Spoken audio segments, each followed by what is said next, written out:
Et bonjour à toutes et à tous. Aujourd'hui, vendredi 12 février 2021, bienvenue à Histoire de passer le temps. La pandémie continue, mais c'est pas grave, nous on s'adapte et pour la première fois cette semaine, nous aurons à nouveau un intervenant extérieur qui sera avec nous par Zoom. Ce sera Maxime Laprise qui viendra nous parler de la nécessité d'étudier le Moyen-Âge encore aujourd'hui, en quoi cela peut nous apporter à toutes et à tous. En deuxième partie, ce sera Kinh Nguyen Yin qui viendra nous parler de la crise des généraux sud-vietnamiens de 75-78. Et enfin, en dernière chronique, ce sera Joël Bonchamp-Monfette qui viendra nous parler de la rivière des Prairies. À la régie avec nous, toujours pour réaliser ces petits miracles, Julien Lehoux. Bonjour Julien. Bonjour Elliot et bonjour à Maxime aussi. Bonjour. Voilà, et avec nous exceptionnellement depuis chez lui, je crois, Maxime Laprise. Bonjour Maxime. Bonjour. Alors, Maxime, de quoi nous parles-tu aujourd'hui ?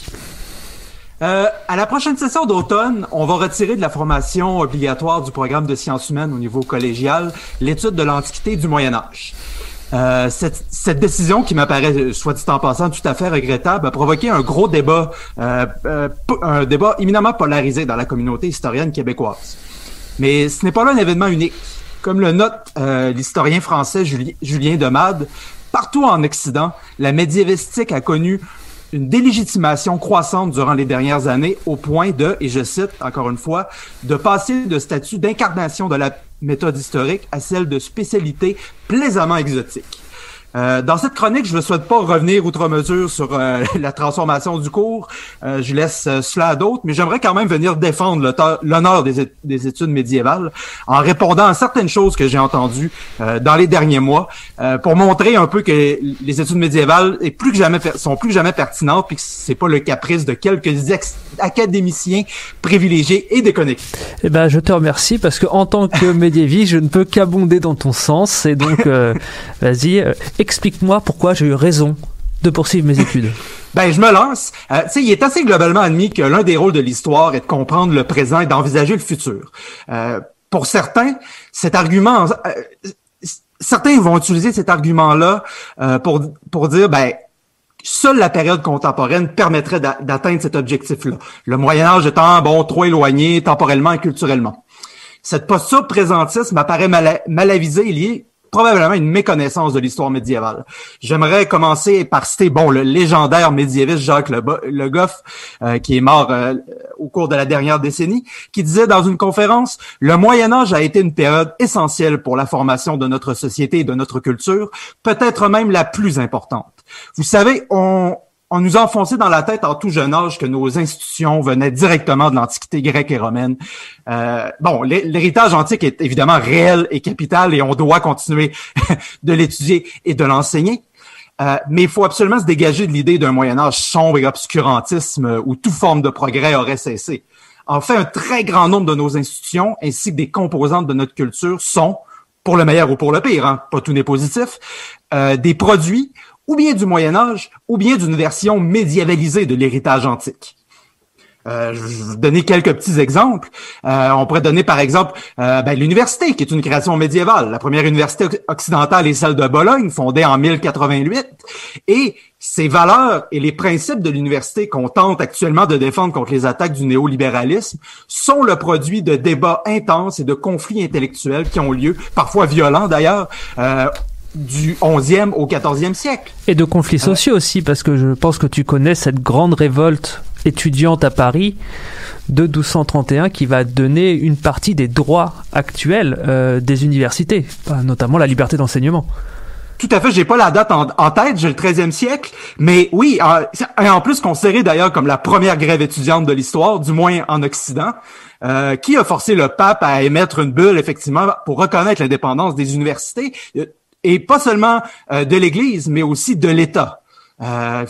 L'Église est considérée au Moyen-Âge comme un lieu d'asile où on peut aller se réfugier, comme dans une église, des autorités civiles, chose qui serait pas mauvaise de ramener d'ailleurs.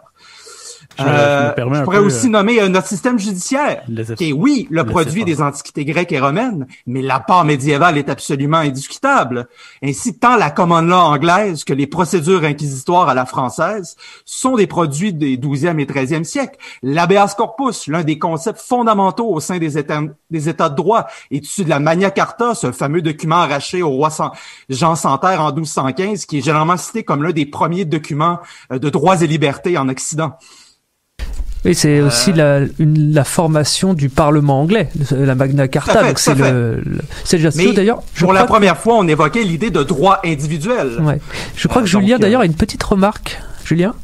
Oui, je voulais placer ça, mais c'est pas super pertinent. Mais dans le fond, je pense que pas plus tard qu'hier, notre Mathieu Bocoté national qui a fait une chronique pour que le gouvernement puisse s'ingérer dans les universités. Donc Maxime, ce que tu dis, ça fait pas mal bien écho à ça. C'est assez comique. Non, effectivement, l'idée même de l'université, c'est l'idée de son indépendance, c'est son fondement essentiel. Au Moyen-Âge, les étudiants, au masculin, parce que ce n'est à cette époque-là que des hommes, élisent leurs professeurs. On est vraiment dans une logique d'autogestion et d'indépendance. D'ailleurs, comme le souligne le spécialiste de philosophie médiévale Martin Blais, malheureusement décédé, certes, le Québec ne recèle aucun vestige matériel du Moyen-Âge, mais on en conserve de nombreux vestiges culturels.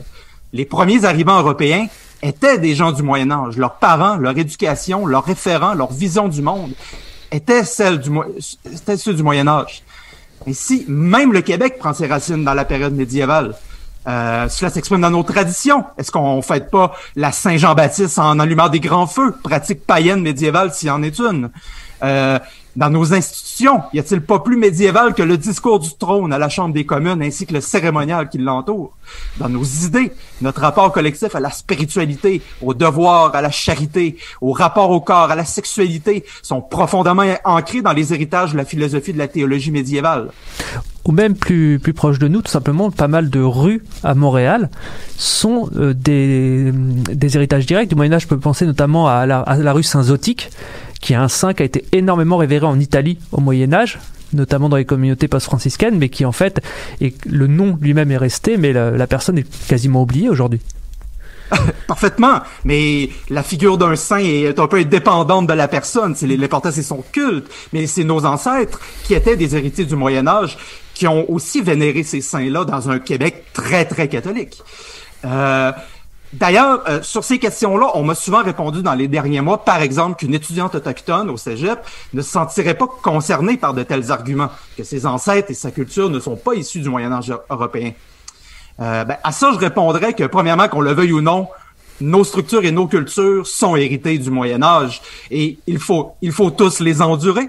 Il est parfaitement légitime de vouloir contester ces héritages, mais il faut d'abord les connaître et les comprendre. La critique de la culture exige, en premier lieu, d'analyser ses composantes, autant dans la synchronie que la diachronie. Cependant, je ne rejette pas entièrement l'argument mentionné. Parce que le Moyen-Âge, comme l'Antiquité, ont systématiquement été instrumentalisés par de nombreux mouvements politiques détestables. Il faut reconnaître que les études médiévales sont fondamentalement issues d'un désir de créer de toutes pièces des États-nations, de leur offrir une légitimité historique, dans une logique souvent nationaliste, raciste, colonialiste, antisémite. On repère aussi ces instrumentalisations, notamment dans les années 30 avec le nazisme, qui a fait profondément ancré, notamment dans l'esthétique chrétienne. Je vais donner l'exemple que le terroriste de Christchurch en 2019 avait recouvert près de la moitié des inscriptions sur son arme étaient des références au Moyen-Âge, notamment aux croisades et à Charles Martel, sur lequel je pourrais revenir dans une autre chronique. Fait que les études médiévales, oui, sont entachées par des catastrophes qui servaient à légitimer des structures de domination, mais si on cesse d'enseigner le Moyen-Âge, ça veut dire qu'on l'abandonne par le fait même aux fascistes, aux nazis et autres mouvements d'extrême droite. On les laisse instrumentaliser le passé et le polluer de leur délire. Enseigner le Moyen-Âge, je vais citer ici encore l'historien Julien Demade, constitue une forme de prophylaxie intellectuelle permettant de combattre par une approche scientifique les appropriations, je cite encore, mythographiques du passé qui apparaissent comme autant de refuges pour des idéologies antidémocratiques. C'est un peu le travail que fait un historien comme William Blanc, par exemple en France, qui revient sur justement ces tentatives d'instrumentalisation par les mouvements d'extrême droite pour montrer que non, la réalité est beaucoup plus complexe et que peut-être leur Moyen-Âge à eux est plus un médiévalisme, comme on dit aujourd'hui, que vraiment purement médiéval. Exactement. C'est une forme de romantisme à la sauce du 19e siècle. L'idée d'un passé glorieux. Pas juste un passé déformé, parfois même un passé qui est retourné sur sa tête. Je conseille d'ailleurs aux auditeurs auditrices son livre sur Charles Martel, qui est absolument passionnant. Charles Martel était un peu, avec Jeanne d'Arc, une figure de proue de l'extrême droite française, du moins dans leur réappropriation de l'histoire. Puis, comme je le dis, il importe évidemment de ne pas se lancer dans une forme d'éloge du vestige qui nous ferait sombrer dans le romantisme. La période médiévale nous a donné les universités, la common law, mais elle est aussi déterminante pour la formation du patriarcat moderne, de l'antisémitisme contemporain. Elle a jeté les bases de l'impérialisme colonial. Elle a entretenu une vision alambiquée du corps qui a perverti notre rapport à la sexualité. Mais ces choses-là, ont des origines et il faut les comprendre, évidemment. J'en viens à mon troisième point, c'est que certaines personnes entretiennent une approche résolument utilitariste de l'histoire. Sa seule fonction serait donc de former des bons citoyens correctement adaptés au monde contemporain. C'est là un projet tout à fait légitime que je supporte, mais il ne me paraît pas suffisant à lui seul. L'histoire a aussi une fonction de nous extraire du présent. Cet arrachement temporaire a plusieurs fonctions. Premièrement, comme le note le médiéviste très anticapitaliste d'ailleurs, Jérôme Bachet, se débarrasser du présent comme horizon intellectuel permet aux médiévistes de s'extraire d'une certaine instrumentalisation du passé et à construire plus librement ses objets de recherche, d'une part. D'autre part, il faut rappeler que l'histoire est une science sociale qui n'a pas uniquement de fonction de comprendre l'immédiateté, mais aussi une compréhension plus générale des sociétés humaines. Comme le ferait un ou une anthropologue pour une société culturellement éloignée de la nôtre. On en vient donc à considérer le Moyen-Âge non pas comme un héritage, mais à la considérer dans son altérité, afin de un peu de repérer des structures fondamentales, des ressemblances, des variations qui nous apportent des éléments théoriques pour comprendre notre société actuelle, paradoxalement. C'était un des grands apports, d'ailleurs, de cet historien que tu as cité, qui est Jacques Le Goff. C'est cette approche anthropologique. Tout à fait. Et c'est une approche qui est fondamentale que, j'allais le dire, qui a renversé cette idée d'un Moyen-Âge qui sert à légitimer l'État ou des structures de domination. On en vient à considérer la société médiévale. En fait, justement, certains historiens et historiennes avancent qu'il faudrait peut-être arrêter de parler du Moyen-Âge et parler de société médiévale et de la considérer comme le ferait un anthropologue, une société qui a des choses à nous apprendre sur le fonctionnement des sociétés. Donc là, on n'est plus dans le mythe mythique, mais dans une approche scientifique et sociale. D'ailleurs, d'autre part, et c'est un point à laquelle je tiens profondément, le médiéviste britannique John Arnold affirme que s'extraire du présent et regarder une période dont nous sommes à la fois des héritiers mais aussi étrangers. Le Moyen-Âge, dans nombreuses de ses composantes, nous est étranger. Mais cette étude-là permet de constater que, je cite, que ce qui est maintenant n'a pas toujours été. La médiévistique, quand on la pratique correctement, est fondamentalement critique et déconstructiviste, puisqu'elle fait apparaître le caractère construit, arbitraire et temporaire de nos institutions. Ce qui compose notre culture. C'est pas vraiment un hasard, c'est des grands auteurs critiques du 19e et 20e siècle, de Marx à Foucault en passant par Derrida, ont été profondément inspirés par le Moyen-Âge, et dans le cas de Derrida et Foucault, ont été profondément influencés par les travaux de Jacques Le Goff. Oui, parce que pour par exemple un des livres les plus connus de Foucault, Surveiller et punir, il y a toute une partie au début sur la punition à l'époque médiévale. Les premiers chapitres, c'est sur justement la surveillance, la coercition sociale à l'époque médiévale. Et à quel point, dans une logique de comparaison, on constate qu'en fait le Moyen-Âge n'est pas par exemple une société du contrôle manu militari. L'autoritarisme, c'est une invention du monde moderne. Parce que de toute façon, le seigneur médiéval n'a pas les moyens de surveiller et punir constamment. Oui, on rappelle qu'au Moyen-Âge, une garnison dans une ville, c'est maximum 40-50 personnes pour une très grosse ville. Donc oui, puis leur job, c'est essentiellement des très gros troubles ou des très gros problèmes, mais ils ne patrouillent pas toutes les rues comme dans Skyrim, comme dans les jeux vidéo. Oui, non, ça coûterait beaucoup trop cher aux seigneurs. Ouais, voilà. Donc, je veux finir là-dessus, c'est dire qu'en enseignant le Moyen-Âge, on travaille, par exemple, montrer que le monde précapitaliste a existé et donc qu'un autre monde est possible. Enseigner le Moyen-Âge, c'est élargir les horizons. Ben, pas juste le Moyen-Âge, toutes les périodes anciennes, c'est ouvrir les horizons qu'un autre monde est possible, que nous ne sommes pas condamnés. Donc, arrêter d'enseigner le Moyen-Âge, ça constitue une réduction de l'espace mental, une réduction de l'horizon des possibles. Et je vais finir avec cette citation de Jacques Le Goff qui semble résumer mon propos. Le Moyen-Âge ne m'a retenu que parce qu'il avait le pouvoir quasi magique de me dépayser, de m'arracher aux troubles et aux médiocrités du présent, et en même temps de me le rendre plus brûlant et plus clair. Et j'en appelle à la création d'une internationale des médiévistes. Voilà. Merci beaucoup Maxime, merci beaucoup d'avoir été le premier aussi à venir faire cette chronique en ligne via Zoom. Je te souhaite une bonne journée et je vais me tourner vers Julien. Julien, où est-ce que tu nous emmènes toi avec ta musique? Eh bien, avec cette première chronique sur Zoom, ça me donne vraiment un grand élan de nostalgie où l'UQAM était plein, où le local des médiévistes était plein. Et à chaque fois que je passais dans le local des médiévistes, je me disais toujours, et c'est le titre de notre prochaine chanson, trop de beaux gars.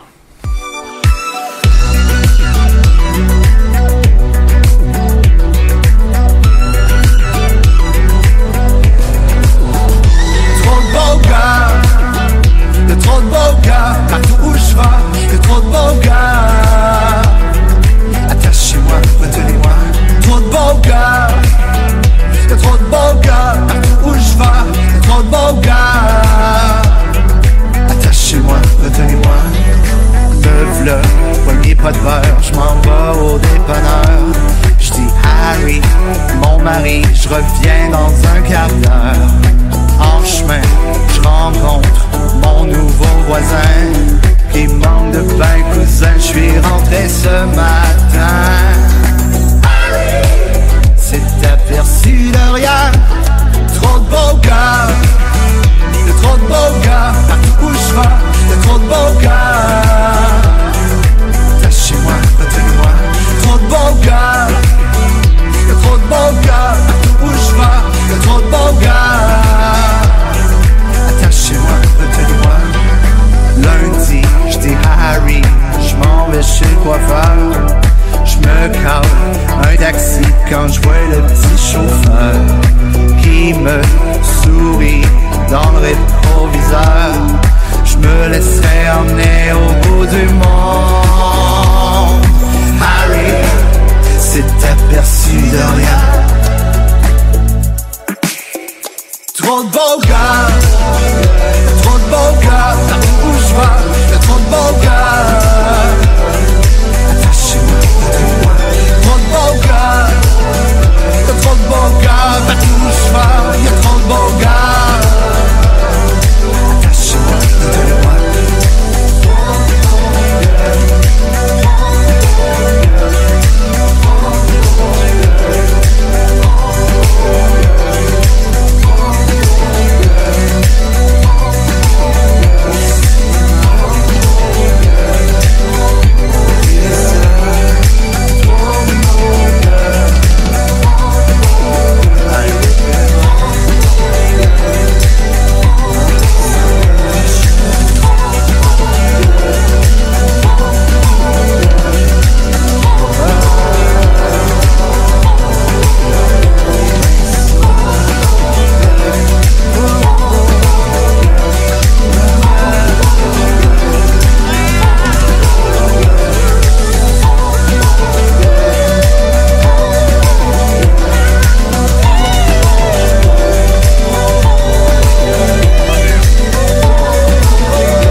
Et retour à Histoire de passer le temps dans une version un peu plus corporelle, on va dire, parce que cette fois-ci, notre second chroniqueur est avec nous en studio.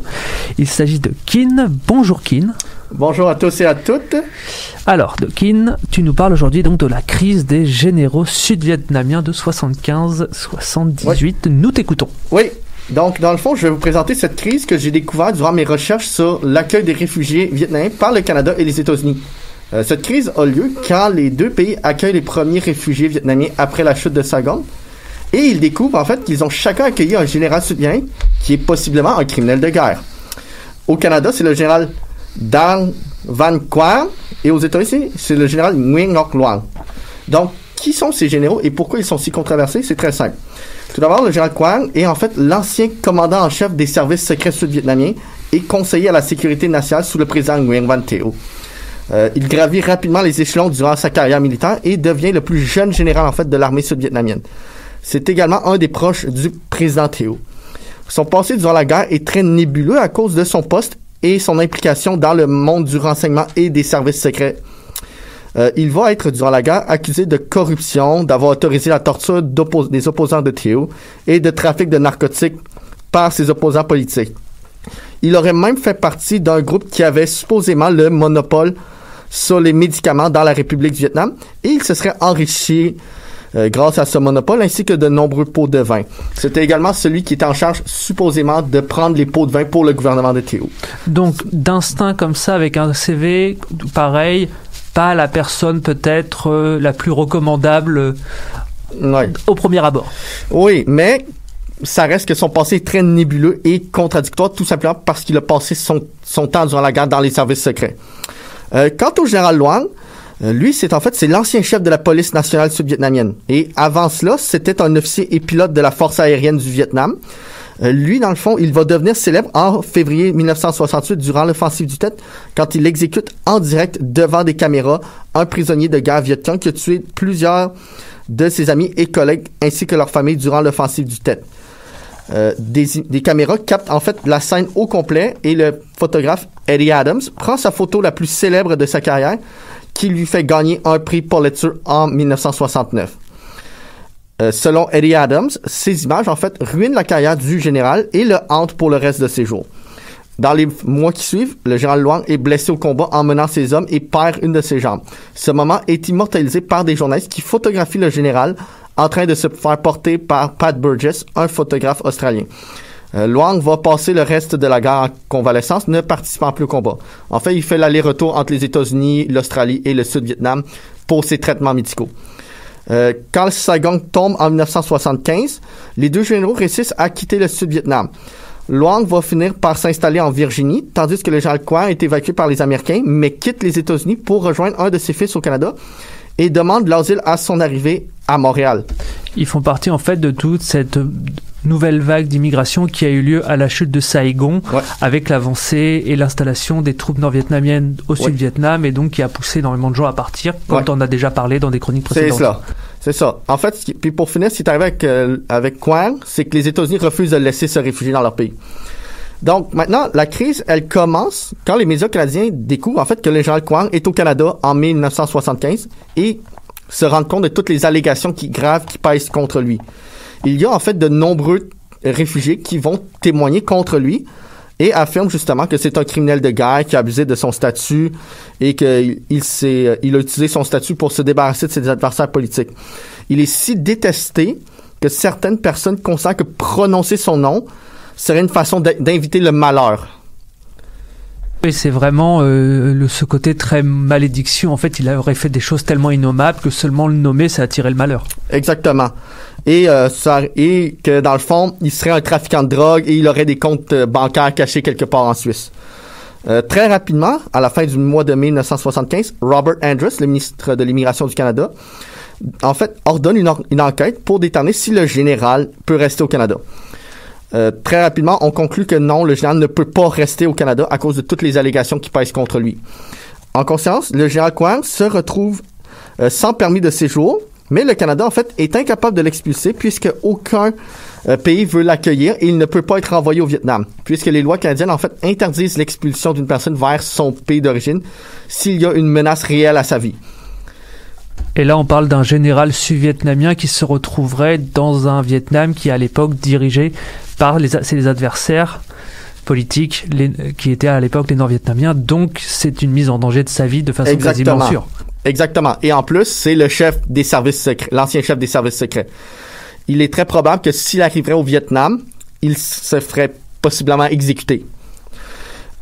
Et donc, ce qui arrive, c'est que par la suite, aux États-Unis, les Américains entendent ce scandale-là et les services d'immigration ainsi que des policiers américains débutent une enquête en 1978 contre le général Loan. Ils craignent justement la même chose que le Canada, c'est qu'il y ait des criminels de guerre qui se soient fait passer pour des réfugiés. La représentante démocrate Elizabeth Holtzman et son homologue républicain Harold S. Sawyer font en fait au cas du général Quang au Canada pour justifier l'enquête. L'enquête contre le général Loan, d'ailleurs, utilise les mêmes arguments que l'enquête canadienne contre le général Quang pour envoyer le général Loan des États-Unis.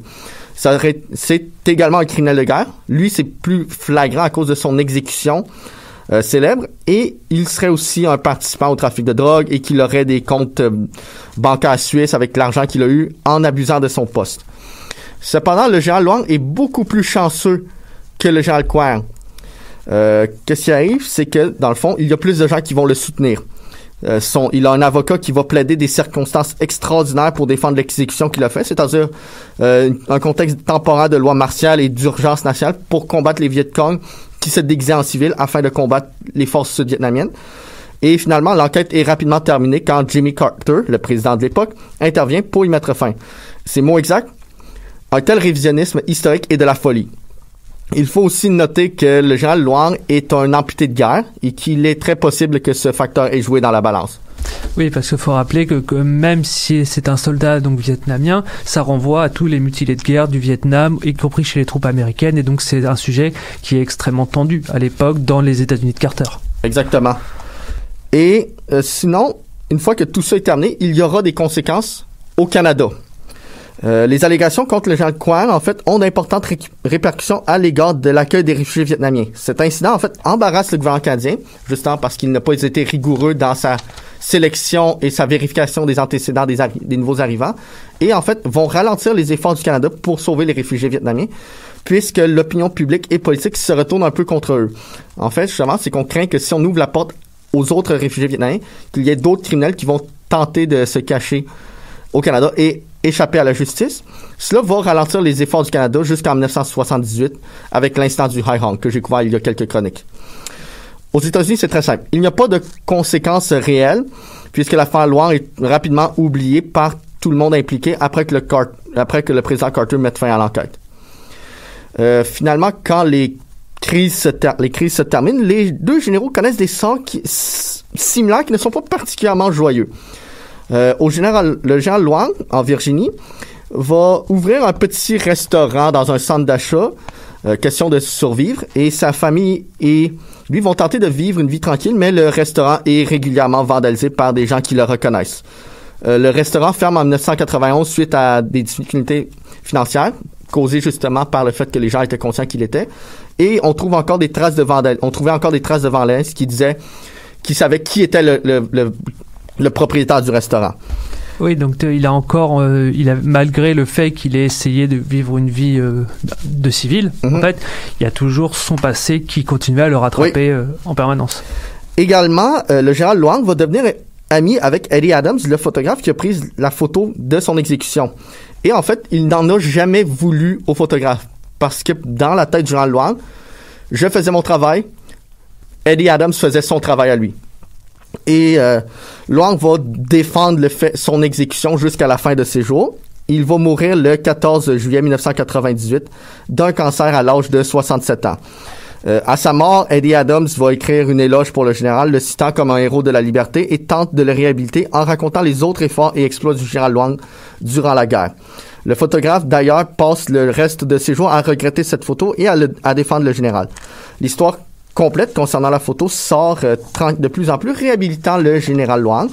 Quoiqu'il existe encore une division sur la décision du général d'exécuter le prisonnier Viet Cong, c'est-à-dire est-ce que c'était légitime de la part du général d'exécuter le prisonnier, puisque l'histoire complète, c'est justement, comme mentionné plus tôt, le prisonnier a dans le fond, faisait partie d'un commando déguisé en civil qui ont passé la soirée du Nouvel An à exécuter des officiers vietnamiens et leurs familles durant leur célébration du Nouvel An, avant de se faire prendre par les troupes du général Luang.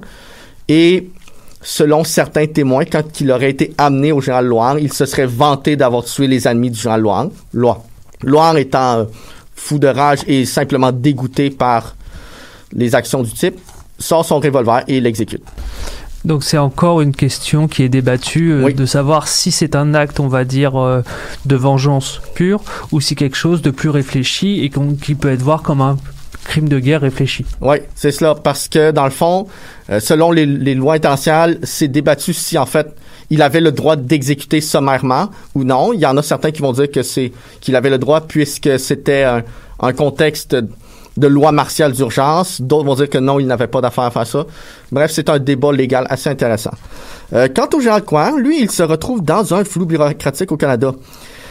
Il devient un sans-papier à cause de l'instant, mais il ne peut pas quitter le Canada puisque aucun autre pays veut l'héberger, en fait. Pour essayer de survivre, il va travailler clandestinement comme concierge ou plongeur dans divers restaurants et commerces pendant les années 80 et doit changer régulièrement d'emploi quand les médias le retracent et le dénoncent. Il tente également de se défendre un peu et espérer avoir son droit de rester au Canada, notamment dans une entrevue chez Maclean, le journal anglophone. L'entrevue le dépeint cependant comme un menteur, puisque selon la journaliste, il vit beaucoup trop confortablement pour être un démuni. L'article, en fait, décrit que qu'il vit dans un appartement quand même très confortable, bien logé, bien propre. Et certaines personnes, en fait, sous-entendent que des fonctionnaires du renseignement canadien ou du gouvernement canadien et de la CIA lui auraient financé cet appartement-là. Les fortunes du général changent en 1988 quand le lieutenant-colonel Dan Marvin des forces spéciales américaines rentre en contact avec le général pour lui offrir son aide. Cet officier américain affirme que le général lui aurait sauvé la vie durant la guerre du Vietnam et cherche à l'aider en échange. Marvin et d'autres Américains importants durant la guerre, tels que Thomas Polgar, ex-responsable de la CIA au Vietnam, réussissent à convaincre les autorités américaines de laisser le général s'installer aux États-Unis grâce à d'importantes démarches. Ainsi, le 24 septembre 1989, le général Quang est reconduit par le lieutenant-colonel Marvin vers les États-Unis. Et il passe le reste de ses jours dans l'obscurité avant de mourir le 15 juillet 2011 à l'âge de 82 ans. Il sera en partie réhabilité grâce à Dan Marvin et Tom Polgar qui témoignent en sa faveur, ainsi que des documents de la CIA qui sont déclassifiés et qui semblent prouver que le général était un homme intègre durant la guerre. Dan Marvin écrit un livre qui raconte ses expériences au Vietnam, justement, et ses rencontres avec le général Quang, et passe les dernières années de sa vie à avoir des excuses publiques du département d'État concernant le cas du général Quang. Également, quelques journalistes américains se sont intéressés au général et ont écrit des articles favorables citant le fait que le général Quang a eu sa mauvaise réputation à cause du factionnalisme politique entre les différents politiciens sud-vietnamiens et aussi l'ingérence après-guerre, la création d'un récit contre lui dans l'après-guerre par le gouvernement communiste vietnamien. Ces journalistes et le lieutenant-colonel Dan Marvin considèrent également que le général Quang a été victime du factionnalisme dans la CIA puisqu'il se serait opposé à certaines actions et opérations clandestines de la CIA au Vietnam. Maintenant, il faut noter que ça reste quand même très nébuleux. Ça reste que c'est le monde du renseignement et des services secrets qui laissent sortir des documents. Donc, maintenant, à quel point on peut se fier sur ces documents pour avoir le portrait complet, c'est une excellente question. Eh ben, je te remercie, King, pour ta chronique. Tu m'as dit avant que c'était le Nouvel An vietnamien aujourd'hui. Oui, justement, bonne année à tous et à toutes. Que vos cœurs soient remplis d'amour et vos portefeuilles remplis d'argent. Et j'ai choisi cette date d'ailleurs pour faire ma chronique puisque le général Luang est devenu célèbre à cause durant l'offensive du Tet qui est le Nouvel An vietnamien. D'accord, je te remercie encore pour tout. Julien, du coup, quel est le morceau musical que tu nous proposes? Eh bien, la Saint-Valentin approche, donc j'ai décidé de mettre une chanson un petit peu plus romantique. Elle s'appelle Come Back Baby par l'artiste Kiwi Junior.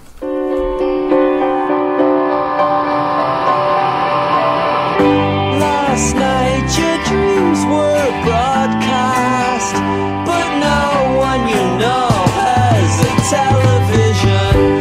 For crooked apes on horseback, you turn the key, but the engine doesn't start.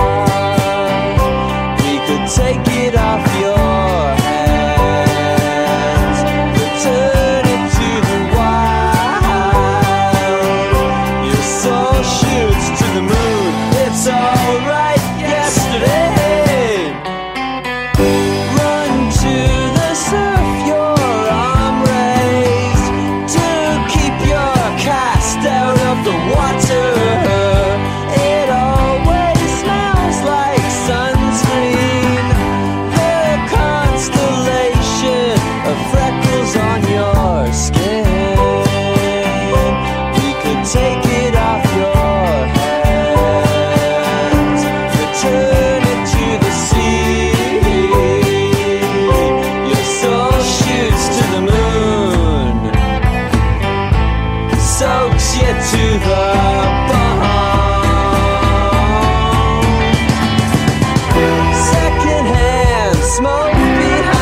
de retour à Histoire de passer le temps avec notre dernier chroniqueur, Joël Bonchamp-Monfette. Bonjour Joël.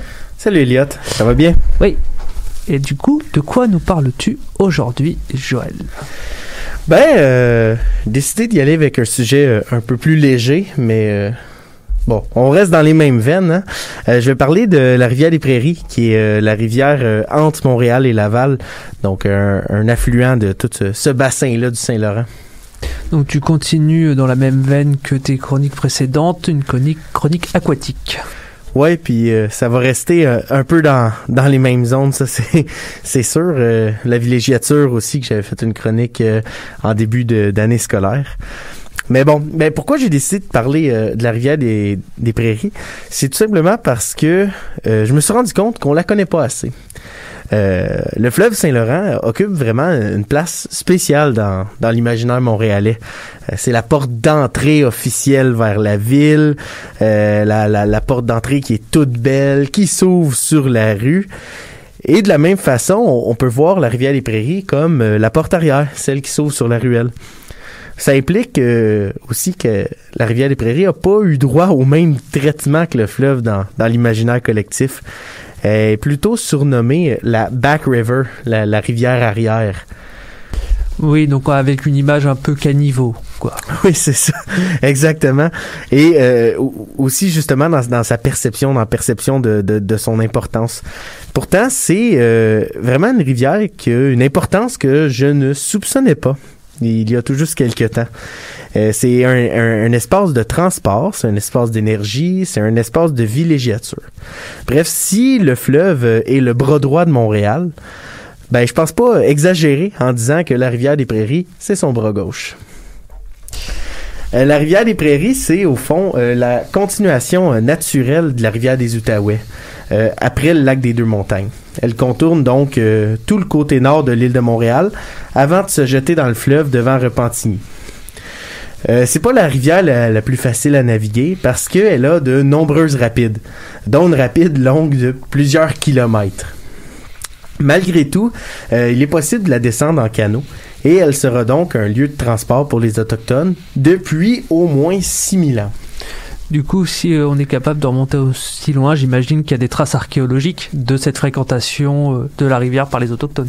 Exactement. L'emplacement actuel du Sault Récollet, qui se trouve à être au point de convergence entre le boulevard Papineau et la rivière elle-même, il y a beaucoup de traces parce que ça a été un fort, je vais y revenir plus tard dans la chronique, mais aussi un lieu de pêche au printemps et un lieu de rassemblement pour les populations autochtones de tout le bassin du Saint-Laurent. Le Sault Récollet est d'ailleurs possiblement un lieu très important dans l'appropriation coloniale de l'île. Selon certaines théories, ce serait l'emplacement où Jacques Cartier serait débarqué au pied des rapides. Et en suivant un sentier établi depuis longtemps, il aurait remonté à pied jusqu'au village iroquoien d'Hochelaga, qui est un village qu'on commence à connaître, je pense, maintenant. Et tout ça, ce serait arrivé en 1535. Oui, c'est un village où l'immobilier a beaucoup grimpé ces derniers temps. Oui, exactement. Bon, évidemment, c'est seulement une des 3 théories possibles d'où Jacques Cartier serait arrivé. Et franchement, ce n'est pas la plus acceptée des 3 par les historiens. Par contre, elle n'a jamais non plus été démentie. Donc, ça reste un endroit possible.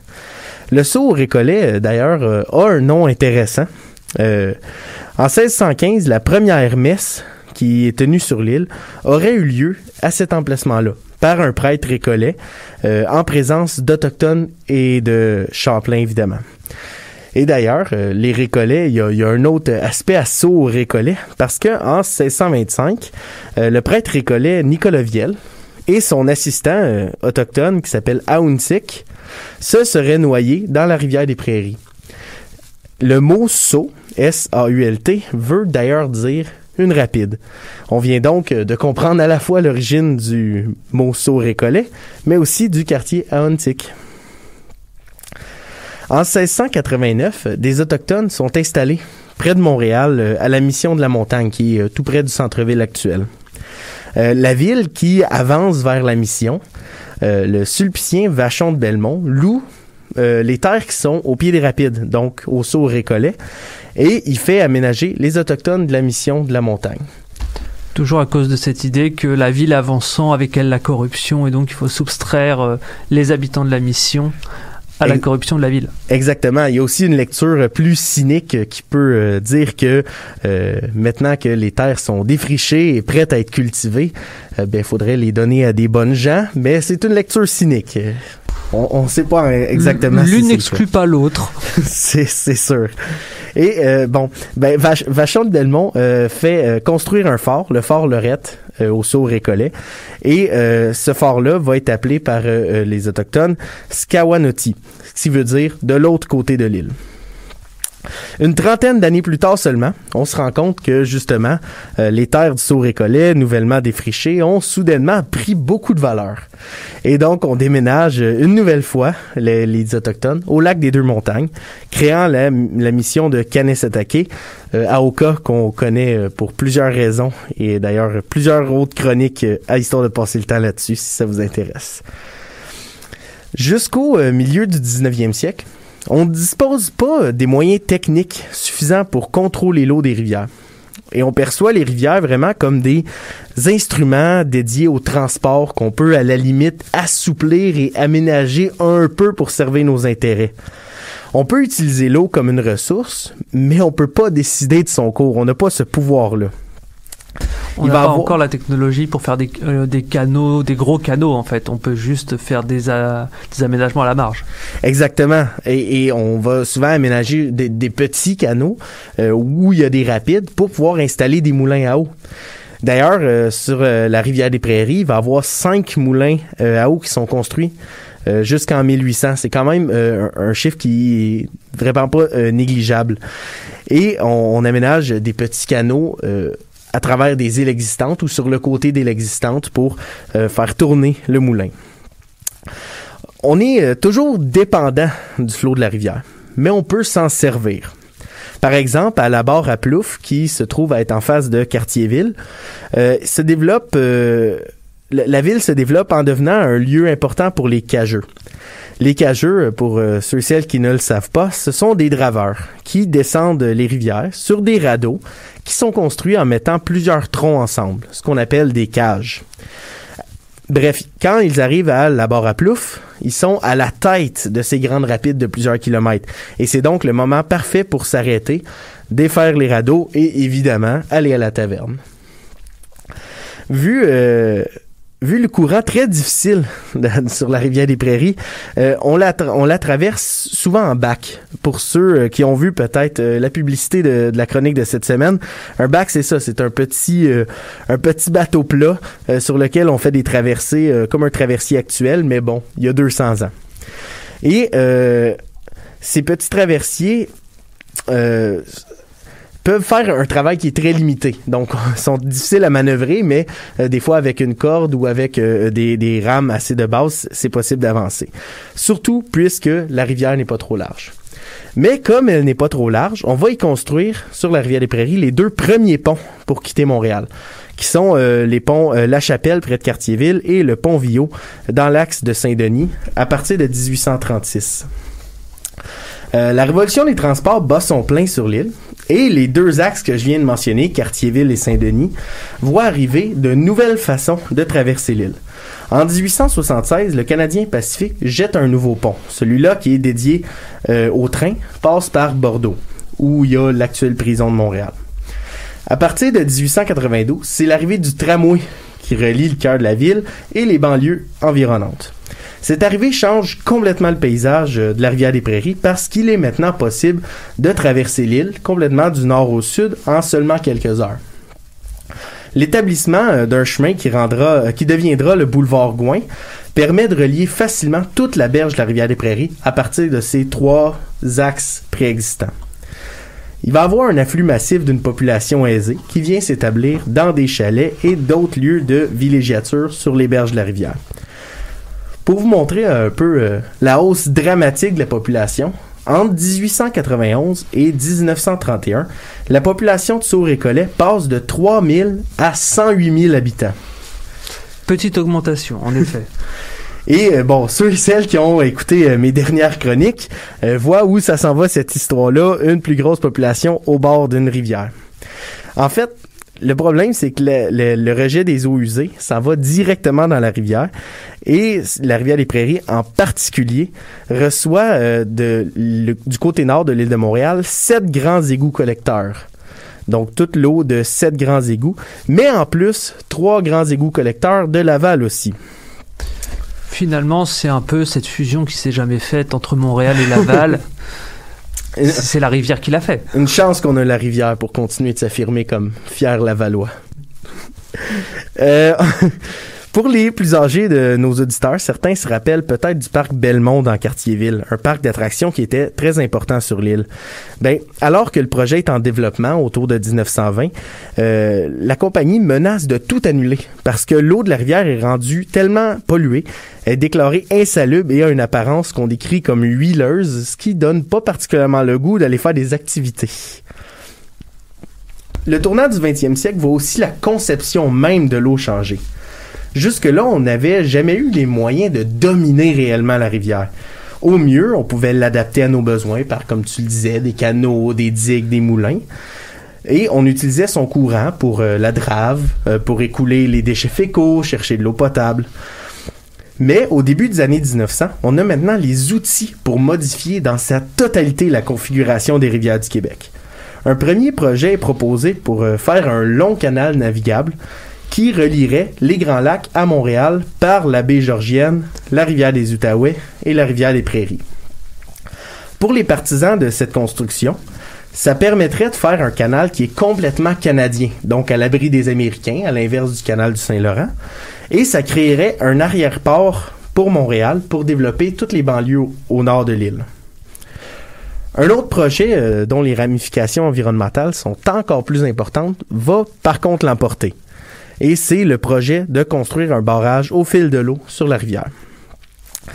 C'est quand même un projet qui fait débat. On va tomber un peu dans la passionnante question de la propriété des cours d'eau. Il avait toujours été assumé que les cours d'eau navigables sont une propriété publique, donc ouverte à tous. Toutefois, avec l'arrivée des barrages hydroélectriques, l'eau est reconnue comme une ressource et est maintenant traitée de la même façon que le lit de la rivière, c'est-à-dire comme appartenant à la couronne et dont les droits peuvent être cédés. S'engage donc une lutte juridique à savoir si la rivière des Prairies avec ses rapides est réellement navigable.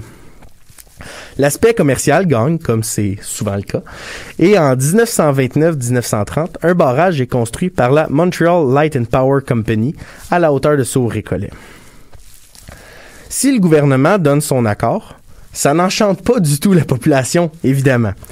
La capacité de la rivière de diluer l'eau des égouts grâce à ses rapides et son fort courant, c'est quelque chose qui est très apprécié par les villégiateurs. Or, la construction du barrage fait monter l'eau de la rivière et crée un grand bassin d'eau qui a évidemment beaucoup moins de courant pour emporter les déchets. Rapidement, après la construction du barrage, des règlements sont adoptés pour interdire la baignade. Évidemment, c'est ça qu'on interdit. À cause de la pollution et surtout de la nouvelle profondeur des eaux qui fait quelques noyades. En même temps, la compagnie utilise ce beau bassin d'eau calme comme argument de vente parce qu'il est plus facile de faire du canot sur une belle petite rivière tranquille que sur des rapides, évidemment. Alors que le barrage devait avoir des effets plutôt réduits sur les constructions, on pourrait dire, l'eau va finalement monter de près de 20 mètres par endroit et le barrage a une influence sur le niveau de l'eau sur presque 10 km en amont. L'aval des rapides est particulièrement touché. L'important moulin du Crochet, qui est en activité depuis 1748, doit être détruit à cause de la hausse du niveau de l'eau. L'hôtel de ville et la station d'épuration d'eau sont endommagés, évidemment, aux frais de la ville, parce que, bon, la compagnie dit il devrait pas avoir plus d'eau à cet endroit-là, donc ce n'est pas notre faute. C'est dur à défendre parce que certains terrains qui n'avaient jamais eu d'inondation vont vivre 3 inondations en 3 ans à partir de la construction du barrage, donc en 1930, 1931 et 1932. Ça a l'air d'être une pure coïncidence. En tout cas, c'est ce que la compagnie défend. Évidemment, au final, le gouvernement va l'obliger à payer des dédommagements. Mais par rapport à l'infrastructure d'acquisition d'eau potable pour la ville, c'est des frais qui sont négligeables. Ce qui est particulier dans toute cette situation-là, c'est que c'est jamais la valeur de l'écosystème naturel qui est discutée, hein. C'est jamais l'importance de la rivière, les poissons, l'érosion. C'est plutôt la valeur fonctionnelle de la rivière en tant que prise d'eau potable, en tant que rejet des égouts. C'est ces points-là qui sont discutés. Tout de même, le barrage permet aux municipalités en aval du barrage de devenir d'importants centres industriels. Jusqu'aux années 60, on a Sault-Récollet, Montréal-Nord, Saint-Michel, les Rivières-des-Prairies, la municipalité, qui deviennent de grands centres industriels et certains diront jusqu'à nos jours. Le traitement de l'eau comme étant une ressource industrielle, a d'un côté réellement imbriqué la rivière à la ville. La rivière des Prairies n'est plus considérée comme une rivière loin de la ville, c'est maintenant intégré dans la gestion même de la ville, dans la gestion des égouts, la gestion de l'épuration et tout ça. Et d'un autre côté, ça a complètement refaçonné le paysage de la Rive-Nord, évidemment, la Rive-Nord de l'île de Montréal.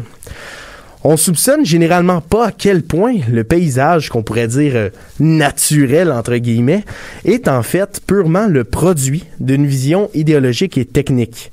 L'impact de l'humain sur le paysage, même naturel, est beaucoup, beaucoup plus complexe que les seuls changements climatiques.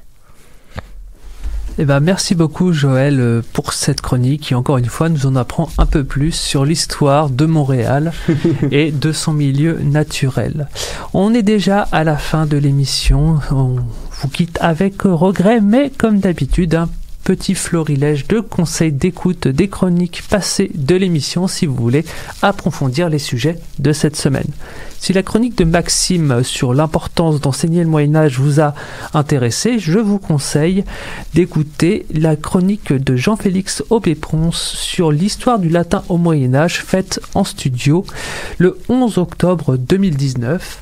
Si jamais la chronique de Keane sur l'affaire des généraux vous a intéressé, je vous renvoie à une chronique du même Keane sur l'historiographie de la guerre du Vietnam, faite le 29 novembre 2019. Et enfin, si vous vous intéressez à la nature et à l'écologie, et donc vous avez été intéressé par la chronique de Joël, je vous renvoie à la chronique de Charles Bénard sur le militantisme environnemental au Costa Rica, faite le 27 septembre 2019, pour voir ce que l'intérêt pour la nature et l'écologie peut faire dans les luttes politiques.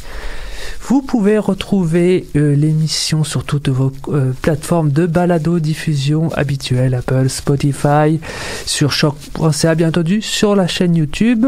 C'était à la régie Julien Lehoux, qu'on remercie pour ses services techniques encore plus aujourd'hui, grâce à qui on a pu avoir Maxime Laprise en ligne. Je remercie tous nos chroniqueurs d'être venus aujourd'hui et je vous dis à la semaine prochaine.